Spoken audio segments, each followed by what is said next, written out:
Baik, hari ini kita akan membahas tentang pengakuan di dalam hukum internasional. Nah, pengakuan ini merupakan materi yang cukup penting di dalam hukum internasional, terutama ketika berkaitan dengan perubahan-perubahan yang terjadi pada atau di dalam suatu negara. Nah, isu tentang pengakuan di dalam hukum internasional itu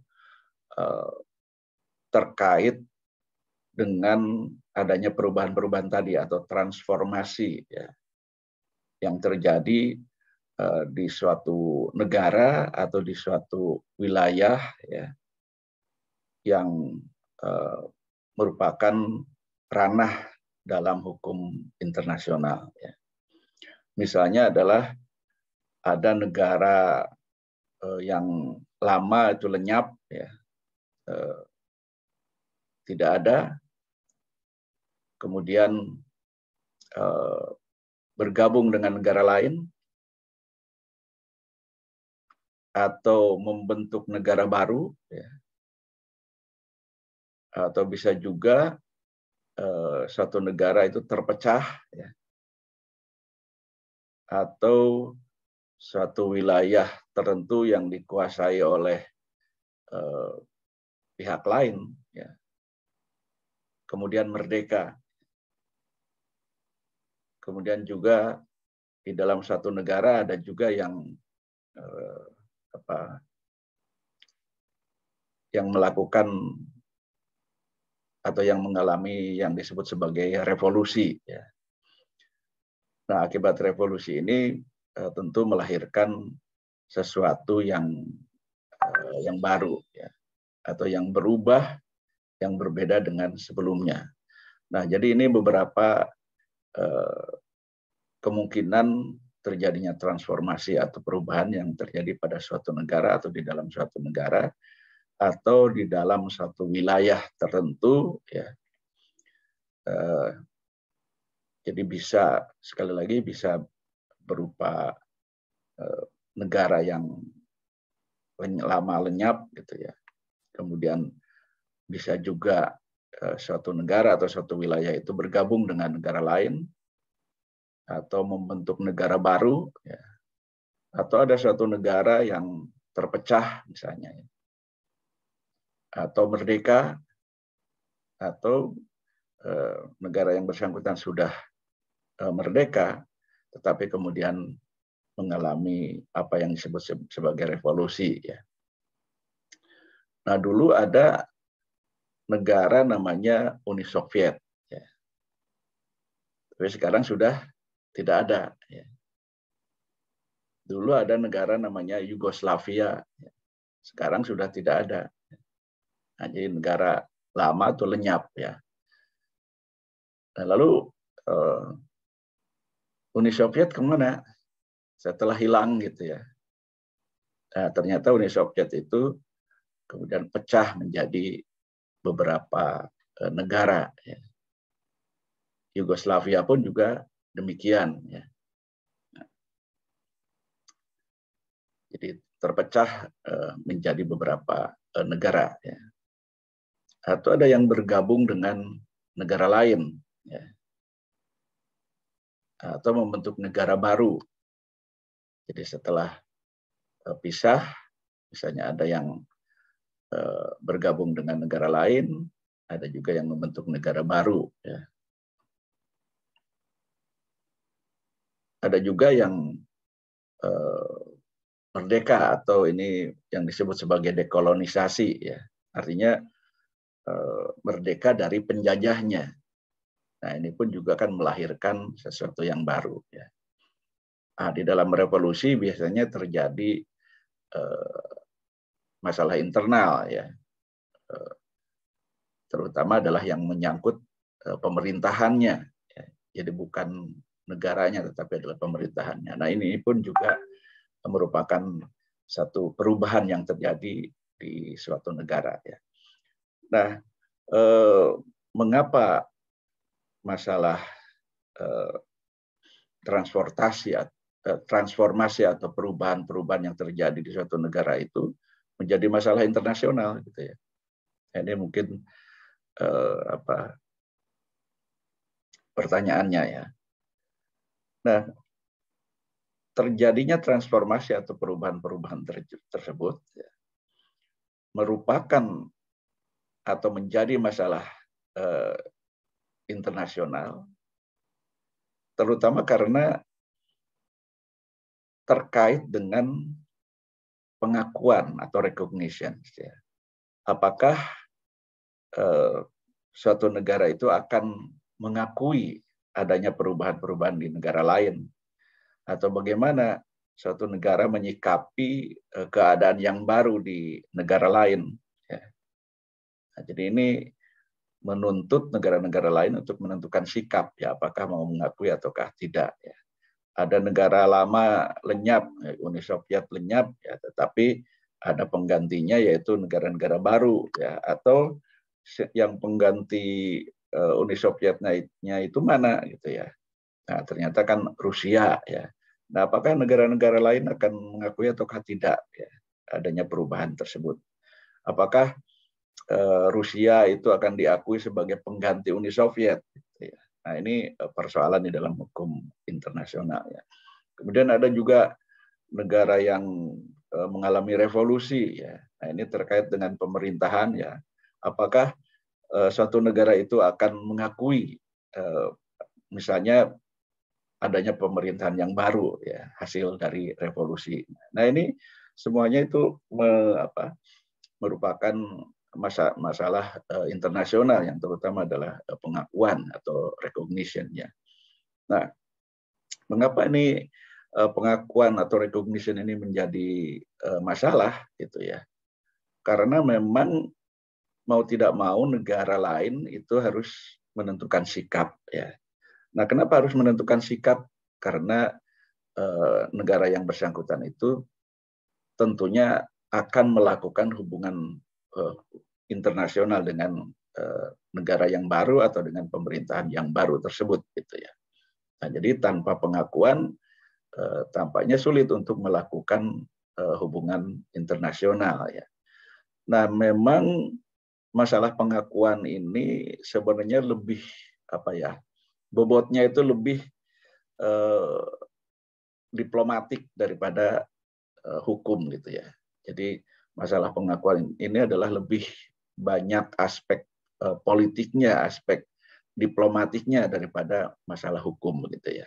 Nah, tetapi bukan berarti bahwa tidak ada masalah di dalam hukum internasional. Nah, oleh karena itu pada kesempatan hari ini kita akan membahas, ya, bagaimana teori-teori tentang pengakuan tersebut dan bagaimana juga prakteknya, ya. Dan kita juga akan sedikit melihat pada rekod yang terjadi atau yang dapat kita lihat di PBB misalnya, begitu ya. Nah, beberapa hal inilah yang akan kita bahas pada kesempatan hari ini, ya. Pertama dari aspek teori, ya. Pengakuan itu ada dua teori, ya. Yang pertama adalah teori konstitutif, ya, atau constitutive teori, ya. Nah, menurut teori ini pengakuan itu menciptakan status kenegaraan atau melengkapi pemerintahan yang baru dengan otoritasnya di lingkungan internasional. Nah, jadi ini dengan adanya pengakuan ini berarti menciptakan status baru, ya, bagi negara yang diakui atau bagi pemerintah yang diakui, ya. Nah, jadi ini teori konstitutif, ya. Yang kedua adalah teori deklaratif, ya, atau teori evidentiary, declaratory atau evidentiary teori. Nah, menurut teori deklarasi ini, ya, status kenegaraan dari suatu pemerintahan, ya, atau status otoritas pemerintahan yang baru itu sebenarnya telah ada sebelum adanya pengakuan. Jadi tidak membentuk sesuatu yang baru karena status kenegaraannya itu sudah ada, status pemerintahannya itu sudah ada ya. Baru kemudian pengakuan menyusul ya. Jadi pengakuan itu bukan membentuk sesuatu yang baru ya. Dan status atau otoritas ini tidak tergantung pada pengakuan ya. Ya bagaimana sesuatu yang sudah ada terlebih dahulu ya, yang sudah lahir terlebih dahulu, sedangkan pengakuan itu lahir belakangan gitu ya. Nah, menurut teori ini pengakuan itu sebenarnya hanya merupakan pengumuman resmi saja ya. Oleh karena itu disebut sebagai deklarasi ya, atau evidensi, evidentiary ya, gitu ya. Jadi hanya pembuktian saja secara resmi ya, sesuatu yang telah ada sebelumnya. Nah, dua teori inilah yang yang berlaku ya. Apakah suatu pengakuan itu membentuk status yang baru ya. Kalau negara itu adalah negara yang baru, kalau pemerintahan itu adalah pemerintahan yang baru gitu ya. Sedangkan teori deklarasi itu sebenarnya hanya pengumuman saja ya. Hanya hanya pengumuman secara resmi, secara formal bahwa ada eksistensi baru ya, berupa negara baru ataupun juga berupa pemerintahan yang baru. Jadi ini betul-betul hanya pengumuman resmi saja ya. Nah, prakteknya bagaimana? Nah, tadi kan teorinya. Prakteknya bagaimana? Nah, ternyata dalam praktek itu lebih mendukung teori yang kedua. Gitu ya. Karena apa? Karena umumnya negara-negara memberi atau menolak pengakuan itu sesuai dengan prinsip-prinsip dan praktek-praktek hukum.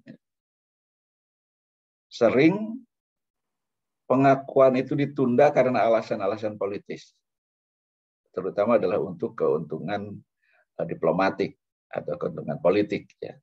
Nah, ini kan menjadi bukti bahwa pengakuan itu sebenarnya hanya formalitas saja. Ya. Karena sesungguhnya keberadaan yang diakui itu sudah lahir terlebih dahulu. Misalnya negara itu dideklarasikan sudah terbentuk begitu ya. Kemudian negara-negara lain ya, apakah akan mengakui ataukah tidak ya. Sebenarnya ada atau tidak adanya pengakuan itu negara itu kan sudah ada gitu. Nah, ini dalam praktek kelihatannya lebih mendukung pada teori yang kedua ya. Di samping itu juga penolakan oleh suatu negara saja tidak berpengaruh ya, jika sejumlah negara lainnya telah melakukan pengakuan. Nah, Anda nanti bisa melihat dalam dalam dokumen-dokumen resmi di PBB ya, bahwa ada negara yang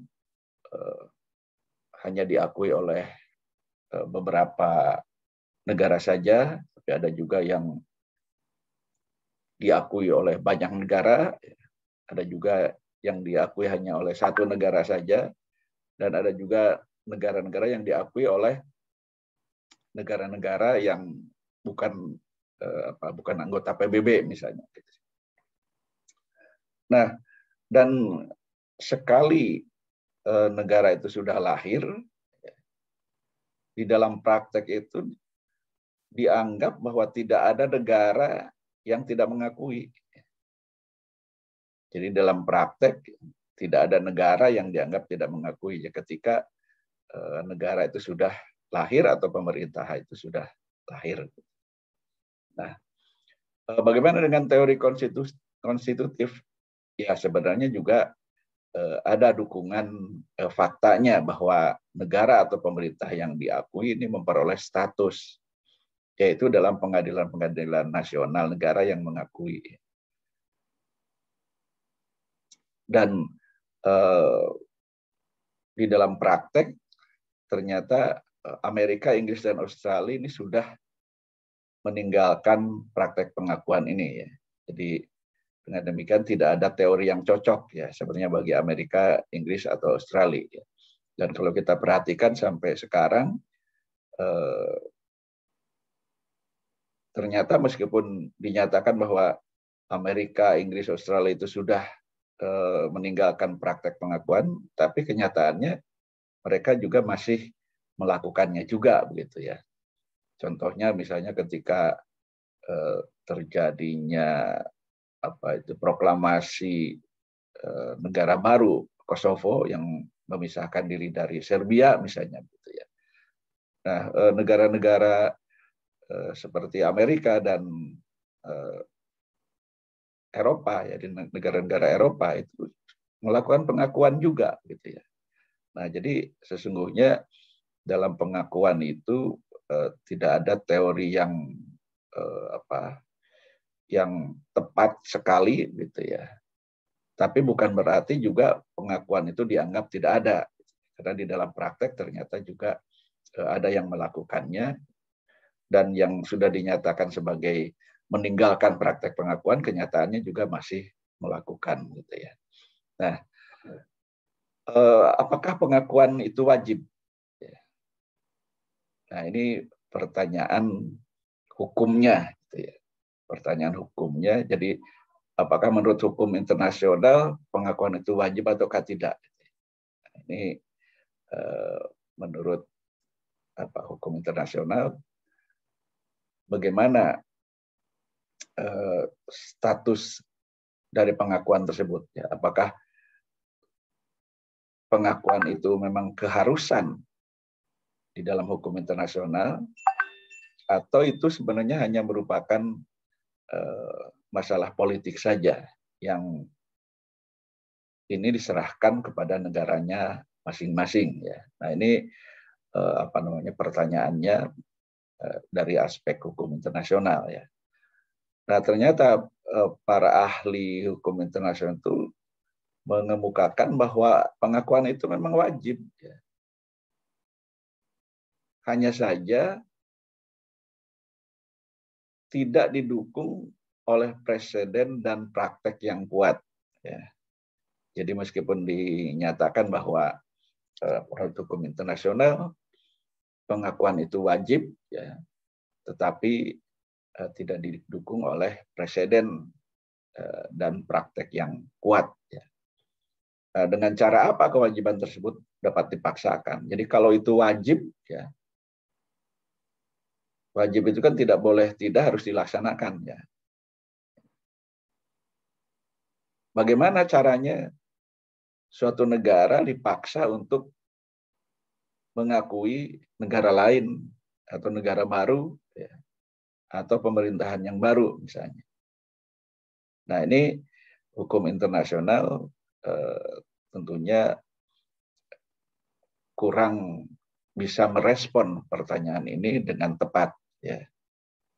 Jadi meskipun dikatakan wajib di dalam hukum internasional, tapi sesungguhnya kewajiban itu bagaimana caranya untuk bisa dipaksakan, untuk bisa ditegakkan.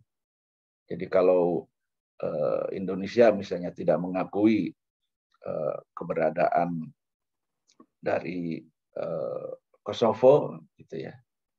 Nah, bagaimana caranya masyarakat internasional atau hukum internasional memaksa Indonesia untuk mengakui Kosovo, misalnya, gitu ya.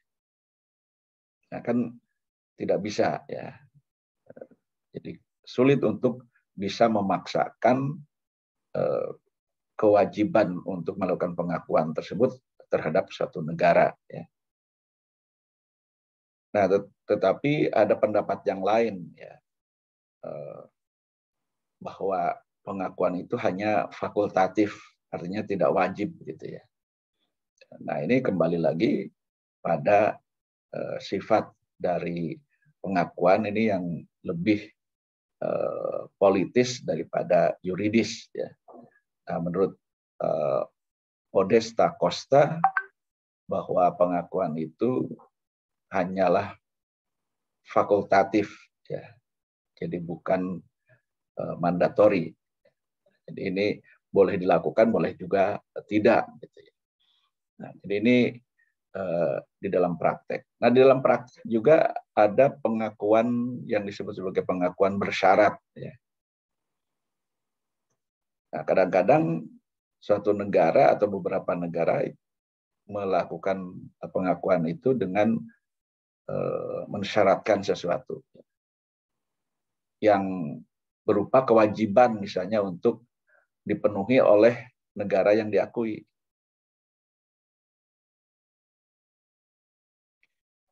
Sebagai contoh, ini yang paling klasik, Kongres Berlin 1878 mengakui keberadaan Bulgaria, Montenegro, Serbia, dan Rumania. Ya. Tetapi syaratnya tidak boleh memaksakan setiap penyimpangan agama terhadap warga negaranya. Nah, jadi pengakuan ini bersyarat dan syaratnya itu adalah tidak boleh melakukan diskriminasi berdasarkan agama terhadap warga negaranya. Kira-kira begitu ya. Nah, ada lagi yang disebut sebagai pengakuan kolektif. Nah, pengakuan kolektif ini dilakukan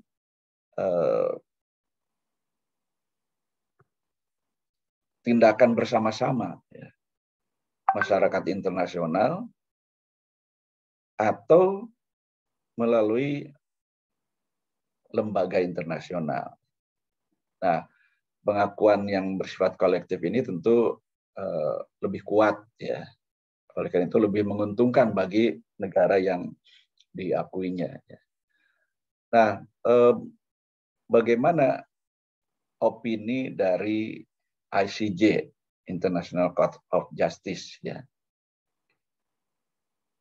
Menurut ICJ, syarat utama anggota PBB itu harus berupa status kenegaraan. Ya. Adapun status kenegaraan itu salah satunya adalah berupa pengakuan. Ya. Nah, dengan demikian, berdasarkan opini ICJ, maka disinilah letaknya kewajiban adanya pengakuan. Karena ketika tidak ada pengakuan, maka suatu negara itu tidak bisa menjadi anggota PBB. Nah, mungkin kalau berbicara hukumnya sepertinya lebih tepat di sini, ya, mengacu pada opini ICJ bahwa syarat utama anggota PBB itu harus memiliki status kenegaraan, dan untuk memiliki status kenegaraan maka diperlukan adanya pengakuan, karena dengan adanya pengakuan suatu negara itu menunjukkan kemampuannya untuk melakukan hubungan dengan negara-negara lain. Ya. Jadi kalau Indonesia mengakui adanya Kosovo misalnya, nah ini kan menunjukkan bahwa Kosovo itu bisa melakukan hubungan internasional dengan Indonesia. Sedangkan kemampuan untuk melakukan hubungan internasional dengan negara lain itu merupakan salah satu persyaratan dalam konvensi Montevideo, ya. Nah, oleh karena itulah maka bisa dikatakan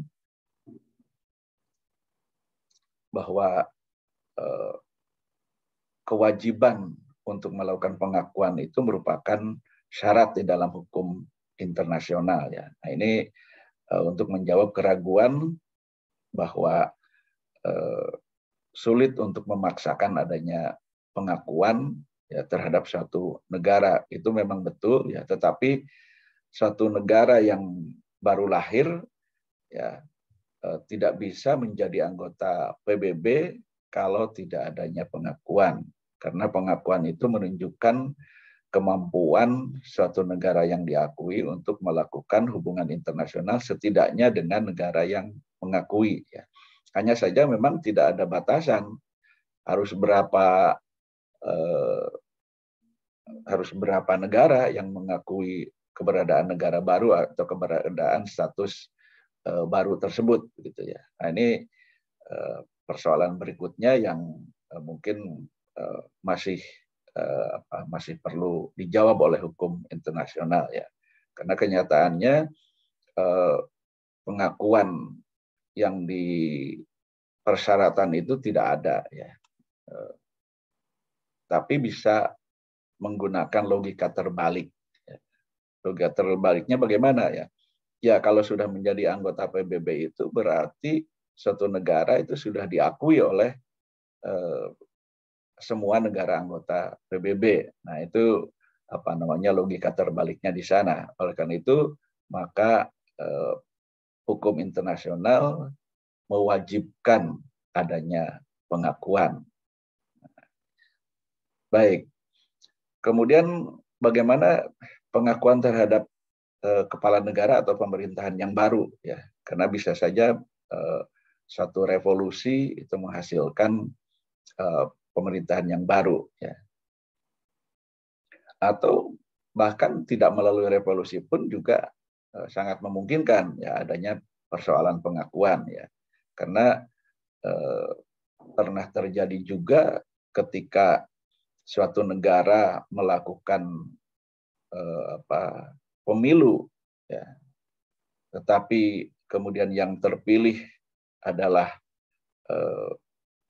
calon presiden dari negara yang tidak disukai oleh negara-negara yang mengakui ya, maka kemudian negara tersebut tidak memperoleh pengakuan ya, pemerintah atau kepala negara yang bersangkutan tidak memperoleh pengakuan dari negara yang bersangkutan ya, yang kemudian terjadi pergolakan ya, yang akhirnya presiden atau kepala negara yang sudah terpilih tersebut jatuh atau dijatuhkan ya, sehingga kemudian diganti lagi oleh yang baru. Nah, ini salah satu contoh ya, pengakuan terhadap kepala negara atau pemerintahan juga merupakan sesuatu yang sangat penting ya, meskipun tidak ada pengaruhnya terhadap pengakuan di dalam atau terhadap negara ya. Jadi pengakuan terhadap pemerintahan itu tidak ada pengaruhnya terhadap keberadaan negara yang bersangkutan. Negaranya tetap ada ya. Bisa saja negaranya tetap diakui, tetapi pemerintahannya bisa saja tidak diakui ya. Atau misalnya adalah pemerintahan yang diperoleh dengan cara yang melanggar demokrasi misalnya. Nah, ini sangat berpengaruh juga terhadap negara-negara tertentu yang menjunjung tinggi demokrasi ya. Nah, tapi sebaliknya juga ada peristiwa suatu negara telah melakukan pemilihan umum secara demokratis, tetapi ternyata juga tidak diakui ya. Nah, jadi di sini sangat tergantung dari negara lain yang akan mengakui ya, apakah keberadaan satu pemerintahan baru atau kepala negara baru itu diakui atau tidak oleh negara-negara lainnya. Nah, ini saya kira beberapa aspek dari pengakuan di dalam hukum internasional ya. Nah, ada lagi istilah pengakuan de jure dan de facto ya. Maksudnya adalah bahwa pengakuan de jure itu merupakan pengakuan secara hukum, ya, secara formal.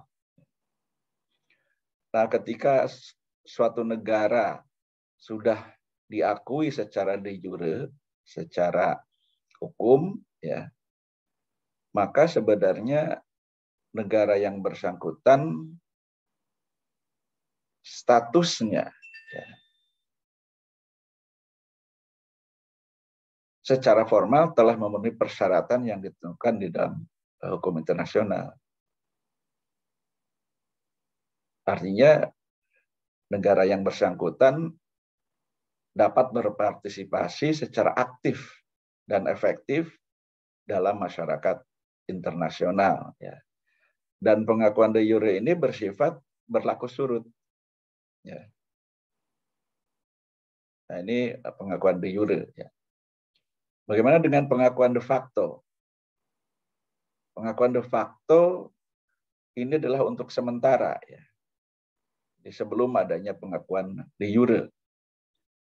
Nah, untuk sementara dengan segala reservasi yang layak di masa mendatang, negara atau pemerintah yang diakui telah memenuhi syarat berdasarkan fakta. Ya.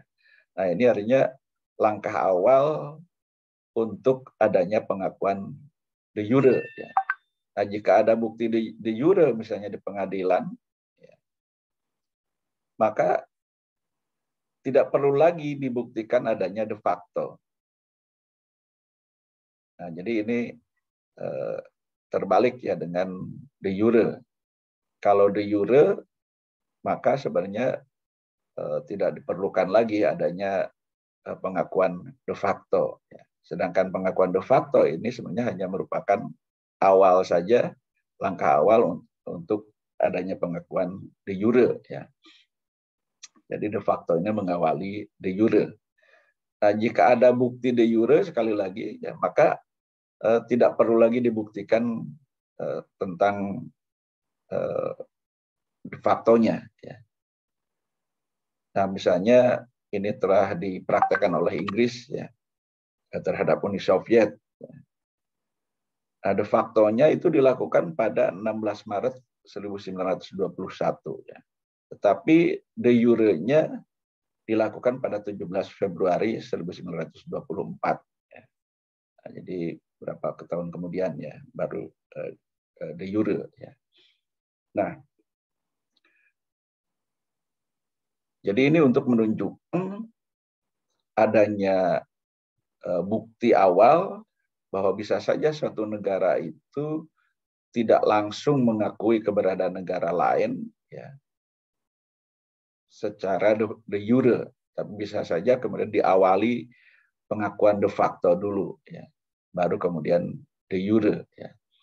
Nah, dan dalam praktek juga sekarang itu ya banyak negara-negara yang sudah lahir ya tetapi tidak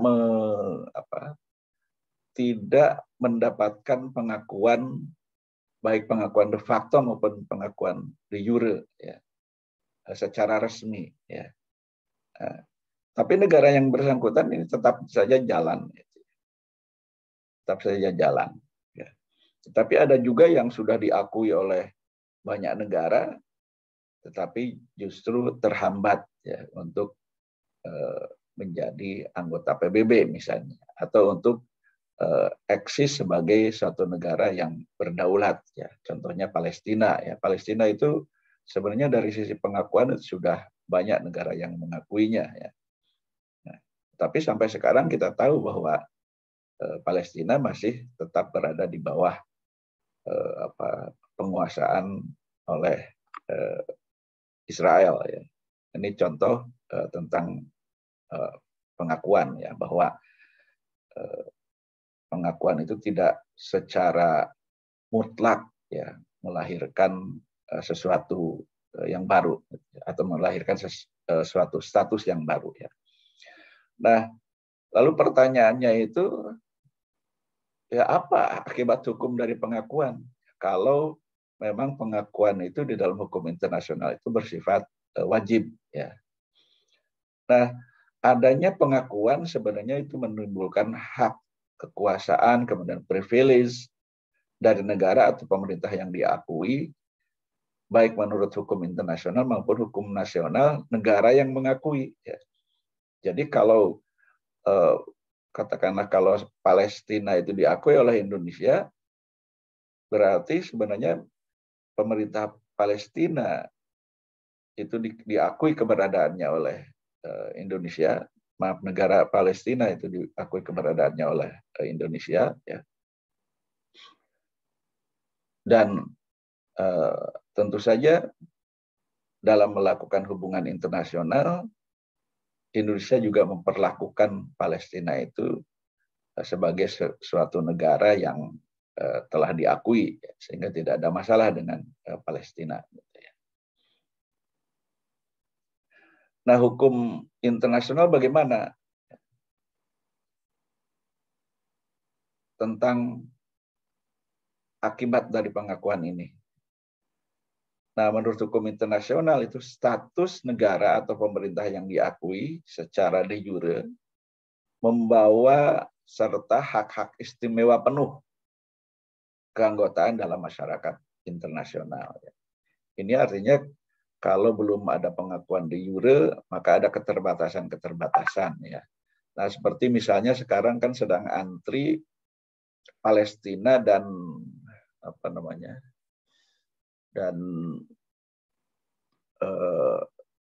Tahta Suci, ya, atau Vatikan, ya. Kita tahu bahwa Palestina ini sampai sekarang meskipun sudah melakukan deklarasi, ya, melakukan proklamasi sebagai suatu negara merdeka, tapi kenyataannya memang masih berada di bawah penguasaan Israel, ya. Nah, tapi sudah ada sedikit kemajuan. Sekarang Palestina sudah bisa menjadi negara pengamat atau observer, ya. Statusnya adalah negara observer. Demikian juga Tahta Suci, ya, atau Vatikan. Nah, meskipun kita sudah membahasnya tentang Vatikan ini, ya sebenarnya bukan negara dalam pengertian yang utuh, gitu, ya. Tapi sebenarnya hanya merupakan bagian dari satu kota, ya, di Roma yang diberikan hak-hak khusus, ya. Nah, tetapi disejajarkan dengan negara, ya. Nah, untuk perkembangan berikutnya, apakah Vatikan ini akan diakui statusnya sebagai negara atau tidak, ya walau alam, ya, atau menjadi anggota PBB yang diakui, ya. Dan untuk menjadi anggota PBB yang diakui itu kan harus berstatus negara, gitu, ya. Nah, apakah bisa Vatikan itu kemudian menjadi betul-betul merupakan sebuah negara, ya. Nah, ini kita lihat perkembangan ke depan. Tapi Palestina jelas itu menuntut kemerdekaan, ya, dari Israel, ya. Sehingga status sebagai negara itu diperlukan untuk menjadi anggota PBB, ya. Nah, ini beberapa hal yang terkait dengan masalah pengakuan, ya. Nah, coba Anda cek nanti di PBB, ya, ada beberapa kemungkinan mengenai status pengakuan ini, ya. Ada negara-negara yang masuk ke dalam negara yang sudah diakui keberadaannya oleh seluruh negara anggota PBB, ya. Ini ada sekitar 193 negara, ya. Nah, jadi 193 negara ini sudah tidak diragukan lagi bahwa negara-negara ini sudah diakui keberadaannya, gitu, ya. Tapi juga ada negara-negara yang memiliki pengakuan terbatas, gitu, ya. Ini jadi ada negara yang full diakui, tapi ada juga negara-negara yang pengakuannya terbatas, ya. Ada juga negara-negara lainnya lagi, ya. Misalnya adalah negara-negara yang hanya diakui oleh beberapa negara saja, ya. Atau ada negara-negara yang diakui oleh negara-negara yang bukan anggota PBB, ya. Artinya kan negara-negara yang diakui hanya oleh negara-negara yang juga tidak diakui, gitu, ya. Nah, ini silakan dicek di dokumen-dokumen yang ada di PBB, ya. Nah, Anda akan mengetahui tentang keanggotaan PBB dari waktu ke waktu, ya, termasuk juga Indonesia misalnya masuk ke dalam PBB itu tahun 1950-an ya. Dan Indonesia pernah juga keluar ya, pada tahun 1965 ya. Nah, ini Anda harus memahami bahwa dengan demikian sebenarnya sejak saat itu Indonesia sudah tidak diragukan lagi keberadaannya sebagai negara yang diakui ya. Dan sudah tidak ada yang mempersoalkannya lagi ya. Kecuali wilayahnya itu mencakup wilayah apa saja ya. Nah, dari perspektif Indonesia bahwa negara Indonesia itu adalah semua bagian wilayah yang dulunya dikuasai oleh Belanda ya, oleh penjajahnya.